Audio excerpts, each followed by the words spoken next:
नमस्कार, आप देख रहे हैं नेशनल टाइडिंग्स। आज की महत्वपूर्ण खबरों पर नजर करें तो आम आदमी पार्टी के सांसद संजय सिंह पूरे मानसून सत्र के लिए निलंबित किए गए हैं। राज्यसभा में हंगामा करने पर सभापति ने की है कार्यवाही। आम आदमी पार्टी के संजय सिंह राज्यसभा से पूरे मानसून सत्र के लिए सस्पेंड कर दिए गए हैं।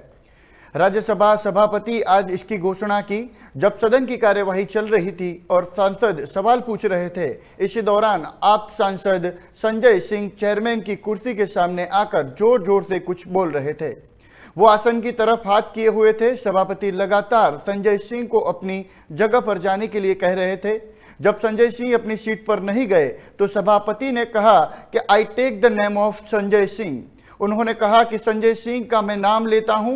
इस दौरान सभापति सदन में नेता पीयूष गोयल की तरफ देखने लगे। आइए देखें कि क्या हुआ पूरी सभा में। I name Sanjay Singh. I name Sanjay Singh.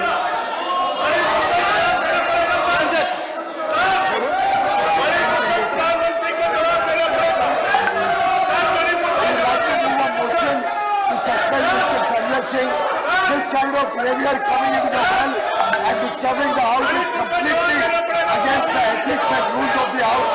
And I would urge the chair to take the necessary action against Mr. Sanjay Singh. The government wishes to move a motion for the suspension of Mr. Sanjay Singh for the remainder period of the house. Move your motion.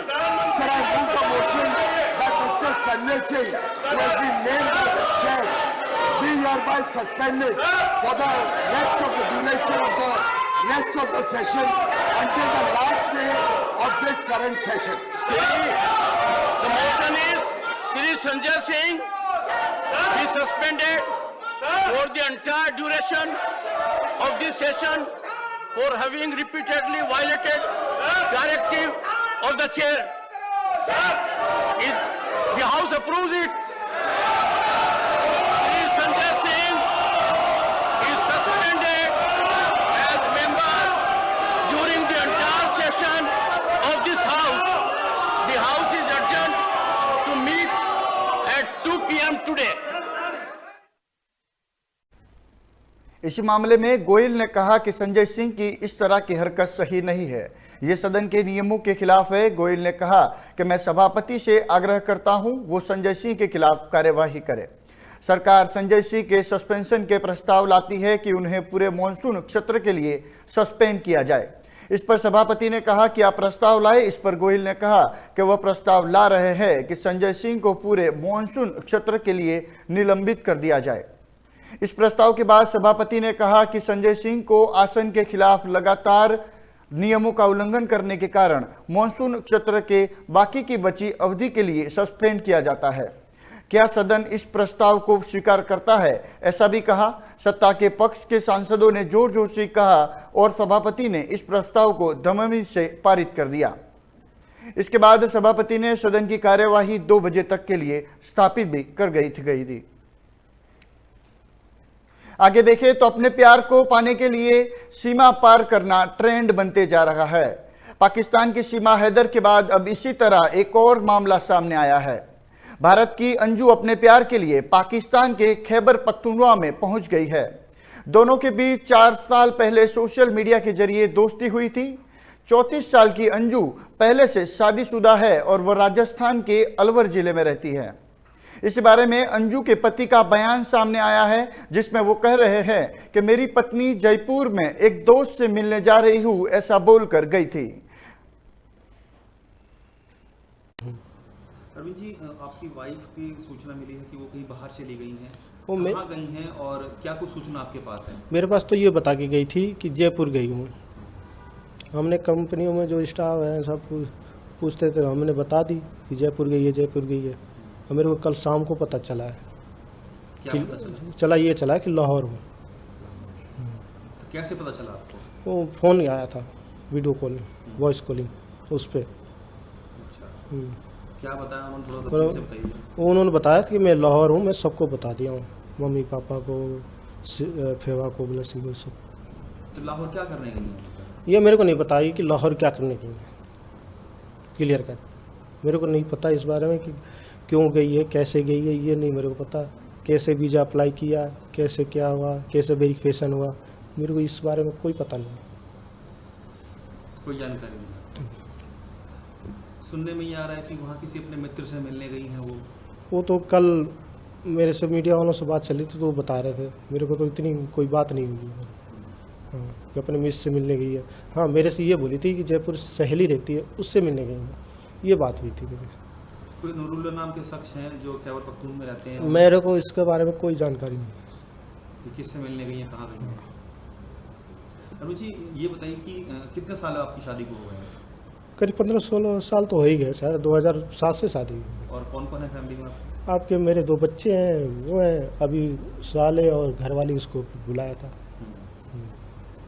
तो ये बताइए कि कभी आपको ऐसा लगा कि जो ऑनलाइन चैटिंग वगैरह करती हैं या बात ना, करती हैं? ऐसा तो मैं उनका फ़ोन जल्दी छूता नहीं।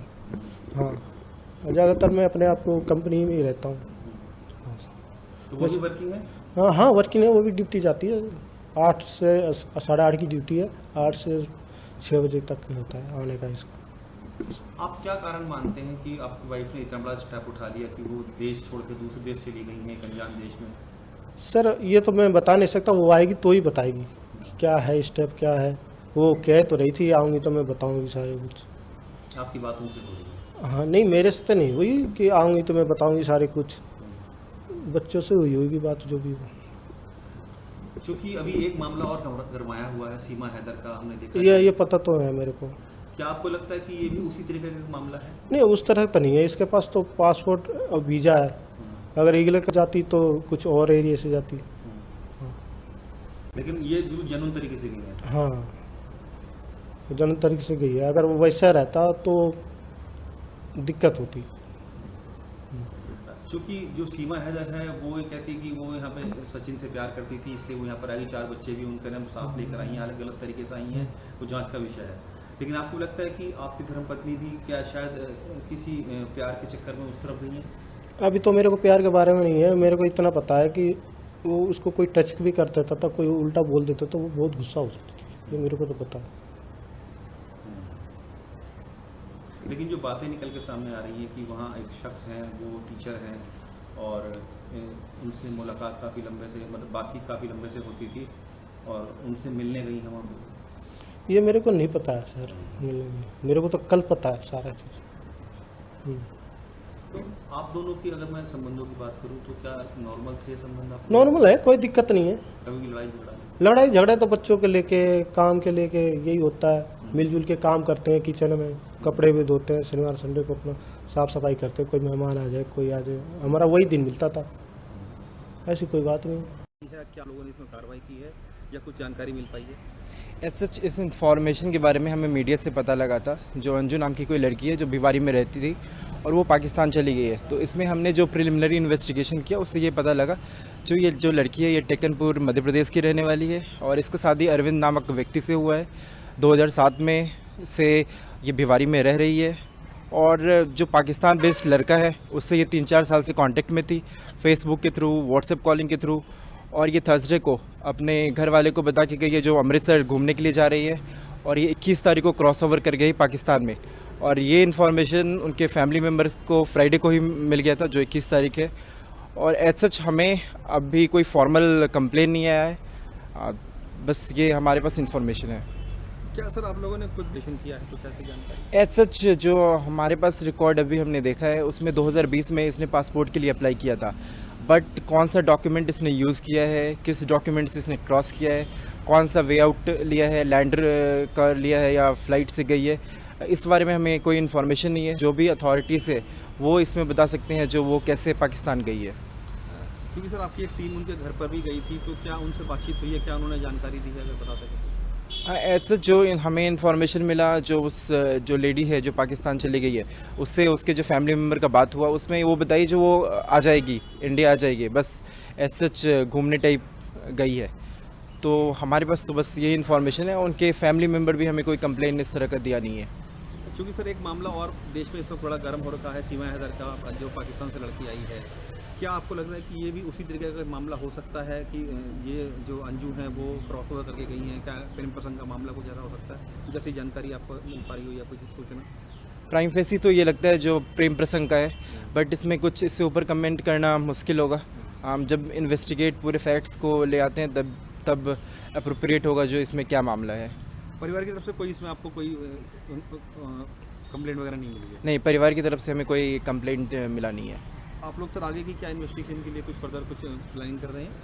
एज सच हमें कोई फॉर्मल कंप्लेंट नहीं है, तो हम कोई फॉर्मल वे में इसमें कोई इन्वेस्टिगेशन नहीं कर सकते हैं। प्रिलिमिनरी जो हम अपने तरीके से जांच रख सकते हैं वो हम कर रहे हैं, बट हमें कोई फॉर्मल, जब तक हमें कंप्लेंट नहीं आएगा तब तक हम कोई फॉर्मल वे में इंक्वायरी या कोई डॉक्यूमेंट किसी से लेना वो हम स्टार्ट नहीं कर सकते हैं। सर एक चूँकि आप सर कानून के जानकार भी हैं, ये जानना चाहूँगा आपसे कि अगर जो अंजू है ये पाया जाता है कि या गलत तरीके से कागजात बना के गई हैं या कोई इलीगल तरीके से गई हैं, तो क्या सर हमारे देश में अगर वो वापस आ जाती हैं तो क्या कुछ कार्रवाई इसमें हो सकती है? हाँ, वो जो डिफरेंट एक्ट है, पासपोर्ट एक्ट है और भी एक्ट है, उसके अकॉर्डिंग उन पे कार्रवाई होगा यदि कोई फॉल्स या फर्जी डॉक्यूमेंट पाया जाता है तो।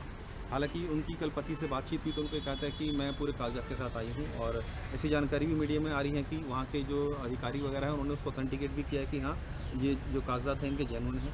क्या ऐसी जानकारी? इसके बारे में हमें ज़्यादा पता नहीं है, वो तो क्लेम कर रही है जो उसके पास ऑथेंटिक डॉक्यूमेंट है, बट जब हम अपने साइड से ये जब तक वेरीफाई नहीं कर ले जो भी डॉक्यूमेंट उसने यूज़ किया है क्रॉस ओवर करने के लिए वो ऑथेंटिक है, तब तक हम कमेंट नहीं कर सकते इस पर। सर एक आखिरी सवाल, क्या कोई कॉन्स्पिरेसी भी हो सकती है धर्मांतरण की या धर्म परिवर्तन की? क्योंकि अक्सर ऐसे मामले आते हैं कि जो लड़कियां उनको बहला फुसलाया जाता है, या जैसे आईसीस की हम बात करें कि पहले तमाम ऐसी चीज़ें हुई हैं, क्या कुछ उस एंगल से भी आप लोग जाँच कर रहे हैं? ऑब्वियसली जब जांच होगा तब सारे एंगल से होगा, बट इसमें किस तरह का क्या कॉन्स्पिरेसी है क्या है नहीं है, जब तक इन्वेस्टिगेशन नहीं होगा तब तक हम बता नहीं सकते हैं। आगे की खबरें देखें तो ज्ञानवापी से जुड़ी बड़ी खबर सामने आ रही है। ज्ञानवापी मामले में सुप्रीम कोर्ट ने एएसआई के सर्वे पर 26 जुलाई शाम 5 बजे तक रोक लगा दी है। सुप्रीम कोर्ट ने निर्देश दिया है कि मस्जिद में कोई तोड़फोड़ नहीं होगी। इस पर उत्तर प्रदेश सरकार की तरफ से पेश हुए सॉलिसिटर जनरल तुषार मेहता ने कहा कि एएसआई के आज के सर्वे के दौरान तोड़फोड़ नहीं की गई है और ना ही इसकी कोई योजना की गई है।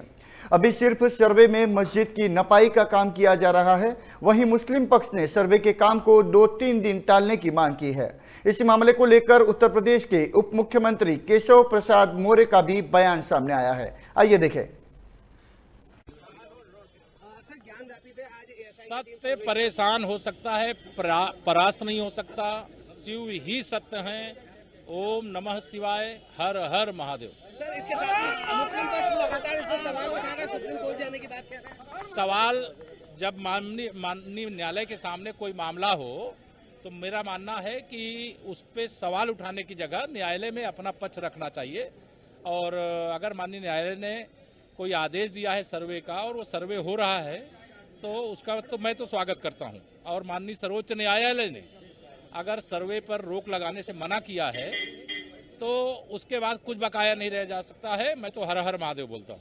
मुस्लिम पक्ष का कहना है कि वो सुप्रीम कोर्ट जाएंगे इसको लेकर के। वो जहाँ जाना चाहिए, देखिए इस देश की अदालत में जाने का सबको अधिकार है, वो जा सकते हैं, लेकिन अगर अदालत के आदेश से कोई कार्रवाई हो रही है तो उस पर बाधा नहीं डाल सकते। सर आस्था का विषय है, किस तरह? आस्था का विषय है, श्रद्धा का विषय है, बाबा विश्वनाथ जी का विषय है, ज्ञानव्यापी का विषय है, माता श्रृंगार गौरी का विषय है, नंदी बाबा के प्रतीक्षा का विषय है, हर शिव भक्त का विषय है। धन्यवाद। आपको बता दें कि ज्ञानवापी में सोमवार को भारतीय पुरातत्व सर्वेक्षण विभाग ने सर्वे किया। एएसआई के सर्वे के खिलाफ मुस्लिम पक्ष ने सुप्रीम कोर्ट में याचिका दायर की। याचिका में ज्ञानवापी मस्जिद मैनेजमेंट कमेटी अंजुमन इंतजामिया ने वाराणसी की जिला अदालत के फैसले पर रोक लगाने की मांग की है। अंजुमन इंतजामिया मस्जिद की तरफ से वरिष्ठ वकील हुजैफा अहमदी सुप्रीम कोर्ट में पेश हुए। आपको बता दें कि वाराणसी की जिला अदालत ने ही ज्ञानवापी का सर्वे करने का आदेश दिया था। इस पर सुप्रीम कोर्ट ने 26 जुलाई यानी बुधवार तक ज्ञानवापी मस्जिद के परिसर के सर्वे पर रोक लगा दी और यथास्थिति बरकरार रखने का आदेश दिया। 26 जुलाई के शाम 5 बजे से पहले वो हाई कोर्ट अप्रोच करें और हाई कोर्ट इस मैटर को सुनेगा और उसके बाद हाई कोर्ट डिसाइड करेगा कि स्टे रहना है इस ऑर्डर पे कि नहीं रहना। दोनों पक्षों की तरफ से क्या कुछ दलीलें दी गई थी? दोनों पक्षों की तरफ से देखिए, हमारी तरफ से यही दलील थी कि इस ऑर्डर में कोई गलती नहीं है और जो डिस्ट्रिक्ट जज साहब का ऑर्डर है उसमें लिखा हुआ है कि स्ट्रक्चर को बिना डैमेज किए, बिना क्षति पहुंचाए हुए ये सर्वेक्षण किया जाए। और मुस्लिम पक्ष की तरफ से ये बहस की गई कि नहीं, हमारी बहुत दिनों से मस्जिद चली आ रही है और उसका कैरेक्टर बदल जाएगा, जो कि हम लोगों ने ये भी बताया कोर्ट को कि ऐसा कोई डायरेक्शन नहीं है जिससे स्ट्रक्चर को डैमेज पहुंचेगा। पर मुस्लिम पक्ष ने सुप्रीम कोर्ट के सामने बात रखी, अंजुमन इंतजामिया ने, कि उनको कुछ समय चाहिए इस ऑर्डर को चुनौती देने का। इसलिए माननीय सुप्रीम कोर्ट ने डिस्ट्रिक्ट जज वाराणसी के ऑर्डर पे 2 दिन के लिए एक इंटरिम रोक लगाई है और इलाहाबाद हाईकोर्ट के सामने मामला जाएगा और इलाहाबाद हाईकोर्ट फिर दोबारा फ्रेश इसे डिसाइड करेगी कि ये रोक रहनी है कि नहीं रहनी है, ये ऑर्डर सही है कि गलत है। 26 जुलाई तक तय करना है, 26 जुलाई तक तय करना है, 26 जुलाई के शाम 5 बजे तक। और ये इंटरिम ऑर्डर है और उससे पहले कोर्ट ने उनको कहा है कि आप इलाहाबाद हाईकोर्ट अप्रोच करें। बार बार मुस्लिम पक्ष इस चीज का विरोध करता रहा है, बार बार ये भी कह रहा था कि खुदाई वहाँ शुरू हो गई है। देखिए, हम लोग एएसआई की तरफ से कहा गया कि ऐसा कुछ नहीं हुआ है। केंद्र सरकार के वकील ने ये गलत स्टेटमेंट का केंद्र सरकार के वकील ने सुप्रीम कोर्ट के सामने माननीय तुषार मेहता साहब ने कहा कि अभी खुदाई का कोई आदेश नहीं हुआ है, ना वहाँ पे खुदाई हो रही है, वहाँ पे सिर्फ और सिर्फ रेडार के जरिए सर्वेक्षण किया जा रहा है, मेजरमेंट किया जा रहा है, मैपिंग की जा रही है, जिससे स्ट्रक्चर को कोई डैमेज नहीं पहुंचने वाला है। पर अंजुमन इंतजामिया के जो पक्ष था उन्होंने बार बार ये कहा कि हमें कुछ समय चाहिए और खुदाई हो जाएगी, बहुत डैमेज हो जाएगा और हमें कुछ समय चाहिए डिस्ट्रिक्ट जज साहब के ऑर्डर को चैलेंज करने का, क्योंकि ऑर्डर फ्राइडे को शाम को 4:30 बजे हुआ था, इसलिए से चैलेंज करने का कुछ समय दिया जाए। इसलिए माननीय सुप्रीम कोर्ट ने उनकी इस प्ली को ध्यान में रखते हुए 2 दिन की उनको मोहलत दी है इस ऑर्डर को हाईकोर्ट में चैलेंज करने के लिए। और हाईकोर्ट इसको 2 दिन के जब जैसे वो फाइल करेंगे उसको कंसिडर करेगी। और मैं आपके सामने ये भी कहना चाहता हूँ, हमारी पूरी लीगल टीम, हम लोग हाईकोर्ट पहुंच रहे हैं और इसका पुरजोर विरोध करेंगे। हुजैफा की तरफ से बार बार ये कहा जा रहा था कि उनको समय नहीं मिला, ऑर्डर की कॉपी नहीं मिली, खुदाई शुरू हो गई। बिल्कुल गलत स्टेटमेंट, टोटल मिसलीडिंग स्टेटमेंट्स थे। और हमारे जो सीनियर काउंसिल थे मिस्टर श्याम दीवान साहब और जो केंद्र सरकार के वकील थे उन्होंने भी ये कहा कि मिसलीडिंग स्टेटमेंट पास कर रहे हैं। हमें आईए की कॉपी बिना सर्व किए आईए पे बहस की जा रही थी, हमें आईए जो अंजुमन इंतजामिया ने ई फाइल की है उसकी कॉपी तक नहीं सर्व की गई किसी भी पार्टी को, और उसके ऊपर कोर्ट में बहस की जा रही है। तो एनीवेज आज की डेट में फैक्ट ऑफ द मैटर ये है कि सुप्रीम कोर्ट ने 2 दिन के लिए एक बहुत ही इंटरिम तौर पे उस पर रोक लगाई है डिस्ट्रिक्ट जज के ऑर्डर पे, और 2 दिन के अंदर डिस्ट्रिक्ट उन्हें इलाहाबाद हाईकोर्ट मूव करना है। इलाहाबाद हाईकोर्ट में इसकी बहस करेंगे। बिल्कुल हम लोग बिल्कुल हाईकोर्ट जा रहे हैं। कोर्ट ने बार बार ये भी पूछा कि किस तरह सर्वे किया जा रहा है। मैं वही बता रहा हूँ, केंद्र सरकार के जो वकील थे आर्कियोलॉजिकल सर्वे ऑफ इंडिया के मिस्टर तुषार मेहता साहब, सॉलिसिटर जनरल ऑफ इंडिया, उन्होंने सुप्रीम कोर्ट को अप्राइज किया कि ये सर्वे में मेजरमेंट हो रहा है, मैपिंग हो रही है और बिना नॉन इन्वेजिव मेथड से सर्वे हो रहा है। एक ब्रिक तक अभी नहीं हिलाई गई है, कोई अभी तक एक्सकेवेशन नहीं हुआ और गलत स्टेटमेंट्स दिए जा रहे हैं अंजुमन इंतजामिया की तरफ से। हड़बड़ी क्यों मुस्लिम पक्षकारों? मुझे देखिए, मैं सिर्फ इतना कहना चाहता हूं कि ज्ञान व्यापी का सच आर्कियोलॉजिकल सर्वे ऑफ इंडिया से ही निकलेगा और हम इलाहाबाद हाईकोर्ट को परसुएट करेंगे जितनी हमें ईश्वर ने शक्ति दी है ये समझाने के लिए कि इस ऑर्डर में कोई गलती नहीं है। 1 मिनट, इस ऑर्डर में कोई गलती नहीं है इलाहाबाद हाईकोर्ट के इस ऑर्डर में, और साथ ही साथ इलाहाबाद हाईकोर्ट इसको मेरिट पे दोबारा एग्जामिन करेगा। जो सुप्रीम कोर्ट की रोक है, सुप्रीम कोर्ट ने यह भी कहा है, मैं आप लोगों को बता दूं, ये सुप्रीम कोर्ट के जितने ऑब्जर्वेशंस हैं, the high court will decide the matter unaffected by the observations in this और ऑन इट्स ओन मेरिट। तो इलाहाबाद हाई कोर्ट के सामने इस समय मामला है। इलाहाबाद हाई कोर्ट को अधिकार है कि unaffected by any observations by the supreme court fresh इस मैटर को इलाहाबाद हाईकोर्ट डिसाइड करेगा। और सिर्फ 2 दिन की इंटर मोहलत दी है कि वो इलाहाबाद हाईकोर्ट पहुंच सके, क्योंकि उनका ये था कि हमने फ्राइडे को 4:30 बजे ऑर्डर पता चला है और हम 2 दिन में तैयार करके नहीं पहुंच पाए, इसलिए 2 दिन की ये रोक है। और 2 दिन के अंदर जब वो इलाहाबाद हाईकोर्ट जाएंगे, मैं आप लोग के सामने बताना चाहता हूं कि हम लोग भी इलाहाबाद हाईकोर्ट के सामने रहेंगे और पूरी बहस करके इलाहाबाद हाईकोर्ट से यूपी सरकार की तरफ से यहाँ पर किसी भी प्रकार की खुदाई। आगे खबर दिल्ली से देखिए तो भाजपा सांसदों ने सोमवार को राजस्थान में अशोक गहलोत के नेतृत्व वाली सरकार के खिलाफ राज्यों में दलितों और महिलाओं के खिलाफ अत्याचार का आरोप लगाते हुए यहां विरोध प्रदर्शन किया। संसद परिसर में महात्मा गांधी की प्रतिमा के सामने हाथों में तख्तियां लेकर जुटे सांसदों ने गहलोत सरकार के खिलाफ नारे लगाए।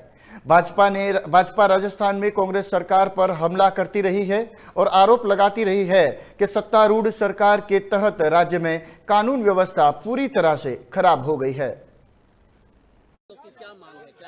देखिए, हमारा ये कहना है कि इस समय महिलाओं के साथ सर्वाधिक अत्याचार कहीं पर हुए हैं तो देश भर में राजस्थान में हुए हैं, बंगाल में हो रहे हैं और छत्तीसगढ़ में हुए, झारखंड में हुए। लेकिन विपक्ष की त्रासदी यह है कि वो उसके दो पैमाने, मणिपुर में तो उसको दिखाई देता है।